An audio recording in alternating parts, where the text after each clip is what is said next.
सोमनाथ का जयगान, 1000 साल का स्वाभिमान। सोमनाथ महादेव की जय, नमः। मोदी का नमन, भोले के द्वार, कट्टर उन्माद पर तीखा प्रहार। मंत्रों की ये गूंज, आस्था का ये उफान, आप सब भक्तों की उपस्थिति इस अवसर को दिव्य बना रही है, भव्य बना रही है।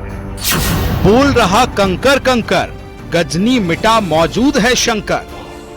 गजनी ने सोमनाथ मंदिर को तोड़ा, उसे लगा उसने सोमनाथ का वजूद मिटा दिया, लेकिन कुछ वर्षों के भीतर भीतर सोमनाथ का पुनर्निर्माण हो चुका था। मोदी का सोमनाथ संकल्प।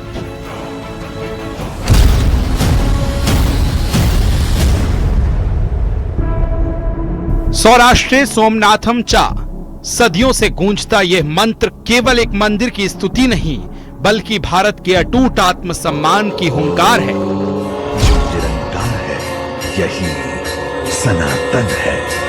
विभुं व्यापकं ब्रह्मवेद स्वरूपं निजं निर्गुणं निर्विकल्पं निरीहं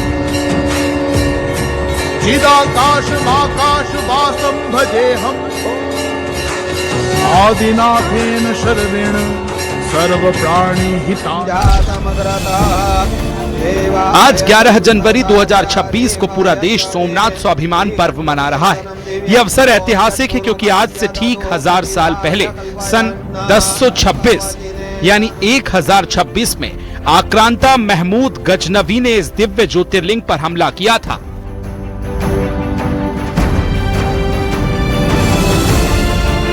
जब गजनी से लेकर औरंगजेब तक तमाम आक्रांता सोमनाथ पर हमला कर रहे थे, तो उन्हें लग रहा था कि उनकी तलवार सनातन सोमनाथ को जीत रही है। वो मजहबी कट्टरपंथी ये नहीं समझ पाए कि जिस सोमनाथ को वो नष्ट करना चाहते हैं, उनके नाम में ही सोम अर्थात अमृत जुड़ा हुआ है। उसमें हलाहल को पीकर भी अमर रहने का विचार जुड़ा है। इतिहास गवाह है कि सोमनाथ को 17 बार नष्ट करने की कोशिश की गई, गजनवी से लेकर औरंगजेब तक, लेकिन हर बार भारत की आस्था ने विनाश के मलबे से पुनर्निर्माण का नया अध्याय लिख दिया। आधुनिक भारत में सरदार वल्लभ भाई पटेल के संकल्प और डॉक्टर राजेंद्र प्रसाद की उपस्थिति में 1951 में हुए इसके जीर्णोद्धार के आज 75 वर्ष पूरे हो रहे हैं। प्रथम ज्योतिर्लिंग सोमनाथ की दहलीज से भारत अपने स्वाभिमान का उत्सव मना रहा है। ठीक 1000 साल पहले 1026 में आक्रांता गजनवी ने इसे आस्था को मिटाने का प्रयास किया था, लेकिन आज प्रधानमंत्री नरेंद्र मोदी के नेतृत्व में सोमनाथ स्वाभिमान पर्व गवाह है कि आतंक पर आस्था की जीत शाश्वत है। प्रधानमंत्री ने पूजा अर्चना के बाद ये स्पष्ट संदेश दिया कि कट्टरपंथी सोच मंदिर गिरा सकती है, पर भारत की चेतना को नहीं। सरदार पटेल के संकल्प को आगे बढ़ाते हुए आज का विकसित भारत अपनी विरासत पर गर्व कर रहा है। सोमनाथ का शिखर आज केवल मंदिर नहीं, बल्कि अटूट भारत का विजय घोष है। आज विशेष में विश्लेषण मोदी के सोमनाथ संकल्प का।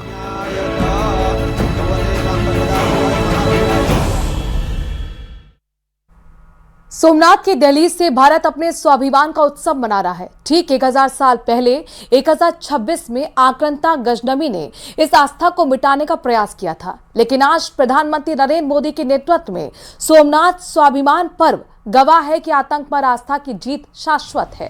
प्रधानमंत्री मोदी ने कट्टरपंथ और आतंकी मानसिकता पर सीधा प्रहार किया और सोमनाथ ध्वजा को दुनिया में नए भारत का संदेश वाहक करार दिया। आज विशेष में जिक्र सोमनाथ के 1000 साल की गौरव यात्रा का।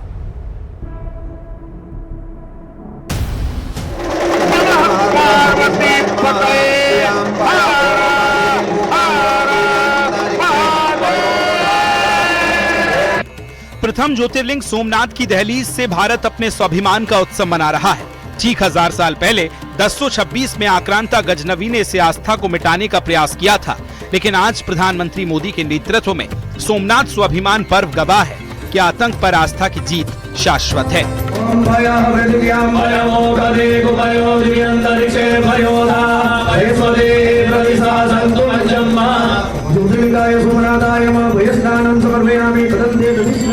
प्रधानमंत्री नरेंद्र मोदी, जो सोमनाथ ट्रस्ट के अध्यक्ष भी हैं, 10 जनवरी की शाम को ही वो इस पावन धरा पर पहुंच गए। उन्होंने 72 घंटे चलने वाले अखंड ओमकार मंत्र जाप में भाग लिया और मंदिर परिसर में एक भव्य ड्रोन शो का अवलोकन किया, जिसमें 3000 से ज्यादा ड्रोनों को सोमनाथ के उत्थान की गाथा का आसमान में उकेरी गई। सोमनाथ स्वाभिमान पर्व 1000 साल पहले हुए विध्वंस के स्मरण के लिए नहीं, ये पर्व 1000 साल की यात्रा का पर्व है। साथ ही ये हमारे भारत के अस्तित्व और अभिमान का पर्व है, क्योंकि हमें हर कदम पर, हर मुकाम पर सोमनाथ और भारत में अनोखी समानताएं दिखती है। जैसे सोमनाथ को नष्ट करने के एक नहीं अनेकों प्रयास हुए, दुष्प्रयास हुए, उसी तरह विदेशी आक्रांताओं द्वारा कई सदियों तक भारत को खत्म करने की लगातार कोशिशें होती रही, लेकिन न सोमनाथ नष्ट हुआ और न ही भारत नष्ट हुआ। 11 जनवरी की सुबह प्रधानमंत्री ने पूर्ण विधि विधान से प्रथम ज्योतिर्लिंग की पूजा अर्चना की। उसके बाद शौर्य यात्रा का नेतृत्व किया। 108 घोड़ों का यह प्रतीकात्मक जुलूस उन अनगिनत बलिदानियों के सम्मान में निकाला गया, जिन्होंने सदियों तक इस मंदिर की रक्षा के लिए अपने प्राणों को न्यौछावर कर दिया। जब गजनी से लेकर औरंगजेब तक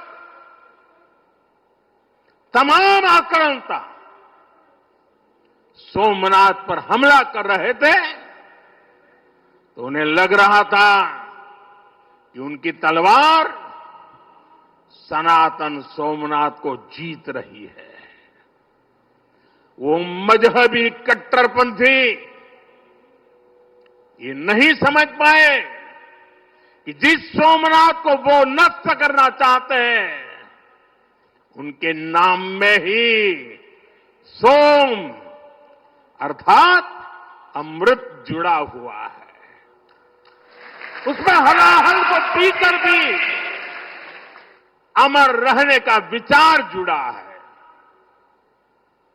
उसके भीतर सदा शिव महादेव के रूप में वो चैतन्य शक्ति प्रतिष्ठित है, जो कल्याण कारक भी है और प्रचंड तांडव शिव ये शक्ति का स्रोत भी है। अपनी जनसभा में प्रधानमंत्री ने कट्टरपंथ और आतंक की मानसिकता पर सीधा प्रहार किया। उन्होंने गजनवी से लेकर औरंगजेब तक कट्टरपंथियों ने सोचा था कि तलवार के दम पर वो सोमनाथ को मिटा देंगे, लेकिन आज वे आक्रांता इतिहास के चंद पन्नों में सिमट गए, जबकि सोमनाथ का ध्वज आज भी पूरी शान से लहरा रहा है। हमारी सभ्यता का संदेश कभी किसी को पराजित करने का नहीं रहा, बल्कि जीवन को संतुलन में रखने का रहा है। हमारे यहां आस्था की राह हमें घृणा की तरफ नहीं ले जाती। हमारे यहां शक्ति हमें विनाश करने का अहंकार नहीं देती। सोमनाथ जैसे तीर्थ ने हमें सिखाया है कि सृजन का मार्ग लंबा होता है, लेकिन वही स्थायी होता है, चिरंजीव होता है। तलवार की नोक पर कभी दिलों को नहीं जीता जा सकता। जो सभ्यताएं दूसरों को मिटाकर आगे बढ़ना चाहती हैं, वे स्वयं समय में खो जाती है। इसलिए भारत ने दुनिया को ये नहीं सिखाया कि दूसरे को हराकर कैसे जीता जाए, बल्कि ये सिखाया कि कैसे दिलों को जीतकर जिया जाए। ये विचार आज दुनिया की जरूरत है। प्रधानमंत्री मोदी ने जोर दिया कि सोमनाथ केवल आस्था का केंद्र नहीं बल्कि भारत की सांस्कृतिक निरंतरता का प्रमाण है। उन्होंने गुलामी की मानसिकता को त्याग कर अपनी विरासत पर गर्व करने का आह्वान किया। उनके प्रयासों से आज सोमनाथ न केवल आध्यात्मिक रूप से बल्कि पर्यटन और सुविधाओं की दृष्टि से भी विश्व स्तरीय बन रहा है।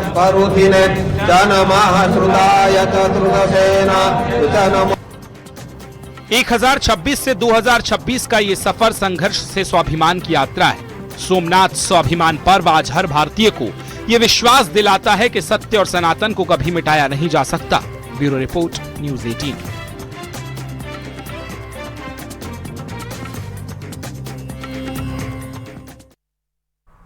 आज से ठीक 1000 साल पहले सन 1022 में आक्रंता महमूद गजनबी ने भारत की आत्मा सोमनाथ पर प्रहार किया था। प्रधानमंत्री ने बिना नाम लिए विपक्ष पर भी तीखा हमला बोला। उन्होंने याद दिलाया कि कैसे आजादी के बाद सोमनाथ के पुनर्निर्माण का विरोध किया गया था। पीएम मोदी के तीखे प्रहार इस रिपोर्ट में देखिए।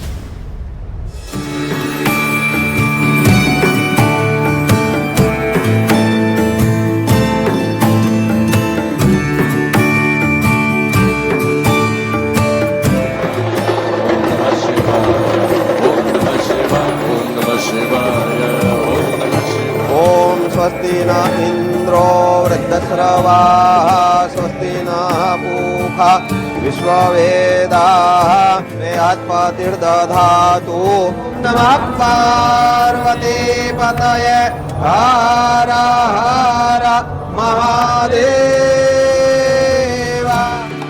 अरब सागर के तट पर प्रभास पाटन की ये भूमि आज एक ऐतिहासिक मोड़ की साक्षी बन रही है।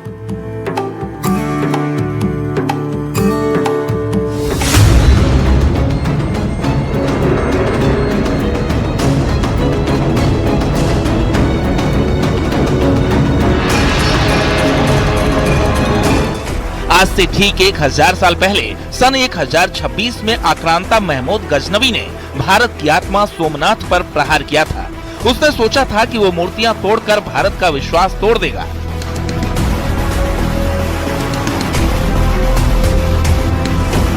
लेकिन आज प्रधानमंत्री नरेंद्र मोदी की मौजूदगी में मनाया जा रहा सोमनाथ स्वाभिमान पर्व गवाह है कि दौर बदलता है, आक्रांता आते जाते हैं, लेकिन भारत की चेतना अजर अमर है।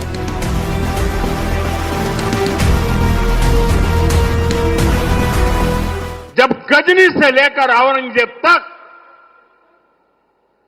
तमाम आक्रांता सोमनाथ पर हमला कर रहे थे तो उन्हें लग रहा था कि उनकी तलवार सनातन सोमनाथ को जीत रही है। वो मजहबी कट्टरपंथी ये नहीं समझ पाए कि जिस सोमनाथ को वो नष्ट करना चाहते हैं उनके नाम में ही सोम अर्थात अमृत जुड़ा हुआ है। उसमें हलाहल को पीकर भी अमर रहने का विचार जुड़ा है।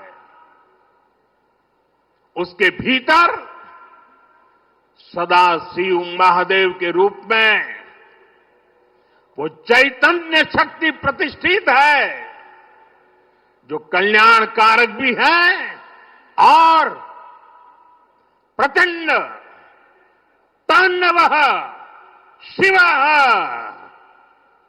ये शक्ति का स्रोत भी है। प्रधानमंत्री ने अपने संबोधन की शुरुआत गजनबी के काले इतिहास से की। उन्होंने कहा, आज का दिन दुनिया के हर उस कट्टरपंथी के लिए एक सबक है जो विध्वंस को अपनी जीत मानता है। गजनवी ने सोमनाथ को लूटा, उसे खंडित किया, लेकिन वो इस मिट्टी की भक्ति को नहीं मिटा पाया।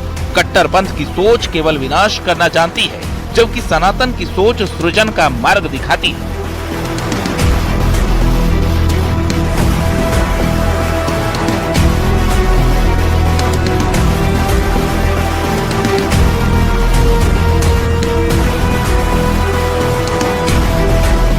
सोमनाथ में विराजमान महादेव, उनका एक नाम मृत्युंजय भी है।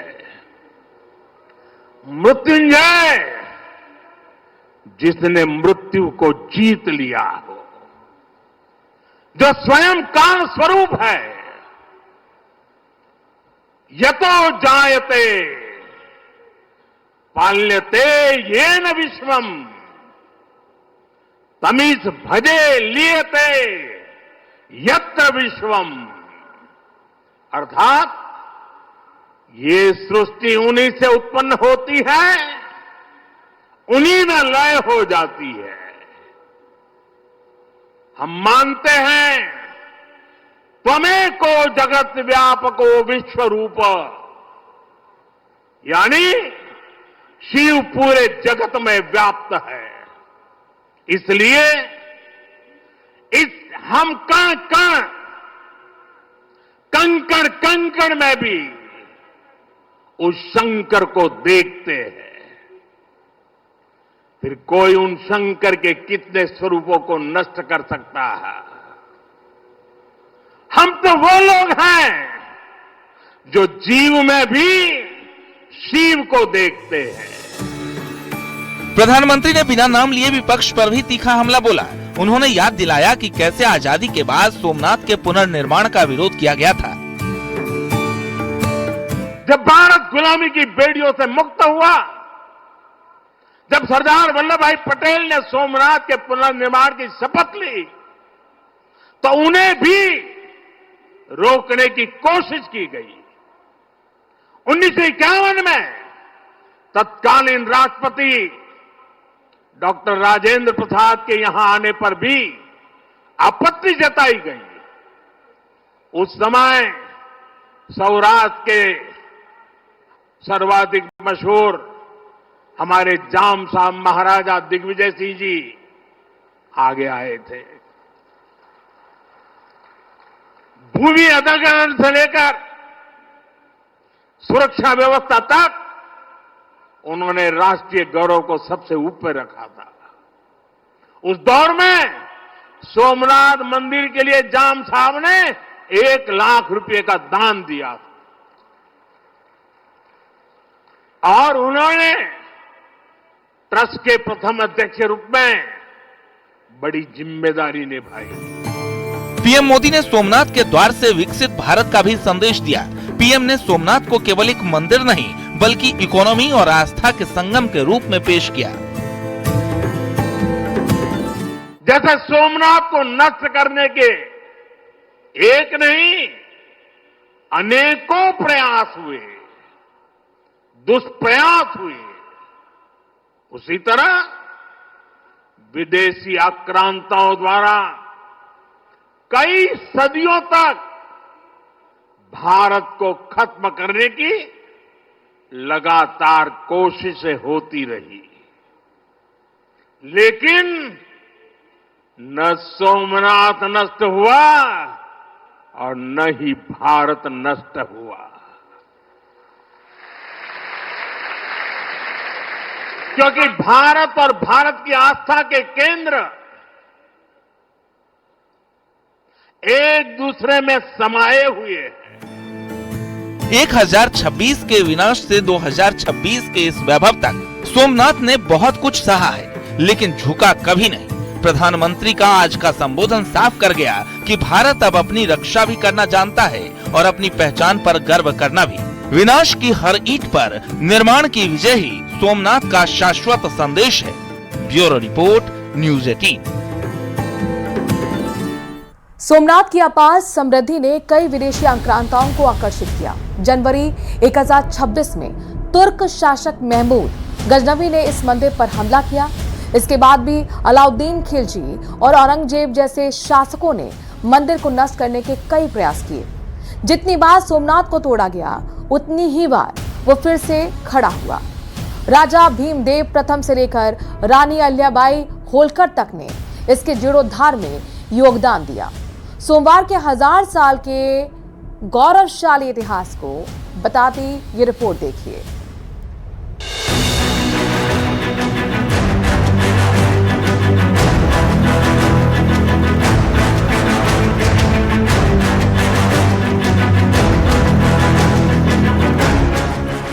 भारत के पश्चिमी तट पर प्रभास पाटन की ये पावन भूमि, जहां भगवान शिव ने प्रथम ज्योतिर्लिंग के रूप में अवतार लिया। सोमनाथ का अर्थ है चंद्रदेव के स्वामी। पुराणों के अनुसार स्वयं चंद्रदेव ने यहां शिव की आराधना कर अपना खोया हुआ तेज दोबारा हासिल किया था। ये केवल एक मंदिर नहीं, बल्कि भारत की सांस्कृतिक चेतना का केंद्र है। सोमनाथ की अपार समृद्धि ने कई विदेशी आक्रांताओं को आकर्षित किया। जनवरी 1026 में तुर्क शासक महमूद गजनवी ने इस मंदिर पर हमला किया। 3 दिनों तक चले भीषण युद्ध में लगभग 50,000 भक्तों ने मंदिर की रक्षा के लिए अपने प्राण न्यौछावर कर दिए। गजनवी ने ज्योतिर्लिंग को खंडित किया और करोड़ों की संपत्ति लूट ली। इसके बाद भी अलाउद्दीन खिलजी और औरंगजेब जैसे शासकों ने मंदिर को नष्ट करने के कई प्रयास किए। आज से 1000 साल पहले सन 1026 में सबसे पहले गजनी ने सोमनाथ मंदिर को तोड़ा। उसे लगा उसने सोमनाथ का वजूद मिटा दिया, लेकिन कुछ वर्षों के भीतर भीतर सोमनाथ का पुनर्निर्माण हो चुका था। 12वीं शताब्दी में राजा कुमारपाल ने मंदिर का भव्य जीर्णोद्धार करा दिया था, लेकिन 13वीं शताब्दी के अंत में अलाउद्दीन खिलजी ने सोमनाथ पर फिर आक्रमण का दुस्साहस कर दिया। कहते हैं जालोर के रावल ने खिमजी सेनाओं से जमकर लोहा लिया। इसके बाद 14वीं शताब्दी की शुरुआत में जूनागढ़ के राजा द्वारा फिर से सोमनाथ की प्रतिष्ठा संपन्न कर दी गई। 14वीं शताब्दी के आखिरी वर्षों में मुजफ्फर खान ने सोमनाथ पर फिर हमला किया। वो हमला भी नाकाम रहा। 15वीं शताब्दी में सुल्तान अहमद शाह ने सोमनाथ मंदिर को दूषित करने की कोशिश की और इसी शताब्दी में उसके पोते सुल्तान महमूद बेगड़ा ने सोमनाथ पर आक्रमण कर मंदिर को मस्जिद बनाने की कोशिश की। जितनी बार सोमनाथ को तोड़ा गया, उतनी ही बार वो फिर से खड़ा हुआ। राजा भीमदेव प्रथम से लेकर रानी अहिल्याबाई होलकर तक ने इसके जीर्णोद्धार में योगदान दिया।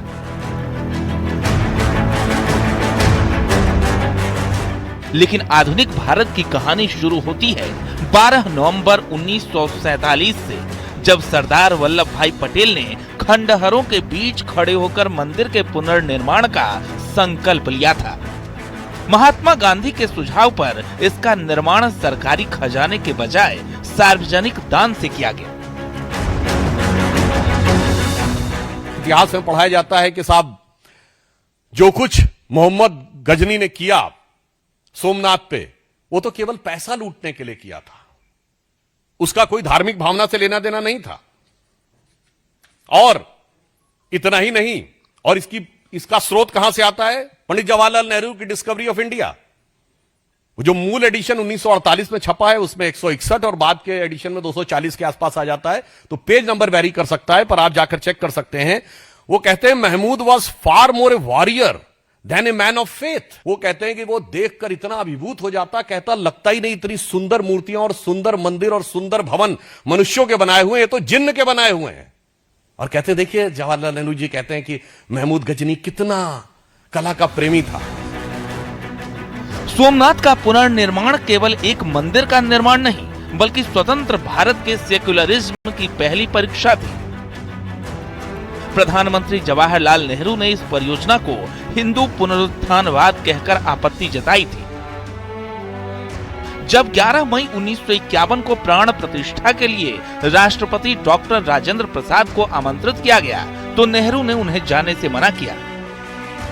लेकिन राजेंद्र प्रसाद ने अपनी प्रतिबद्धता दोहराते हुए कहा कि वो एक मस्जिद या चर्च के निमंत्रण पर भी इसी तरह जाते। उन्होंने खुद मौजूद रहकर मंदिर का उद्घाटन किया और इसे विनाश पर निर्माण की विजय का प्रतीक बताया था।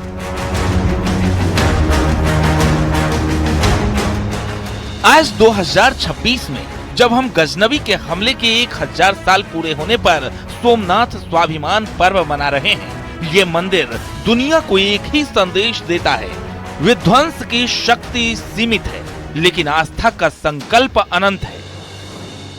प्रधानमंत्री नरेंद्र मोदी के नेतृत्व में आज सोमनाथ न केवल आध्यात्मिक केंद्र है, बल्कि विकसित भारत के आत्मसम्मान का प्रतीक भी है। Bureau report, news 18।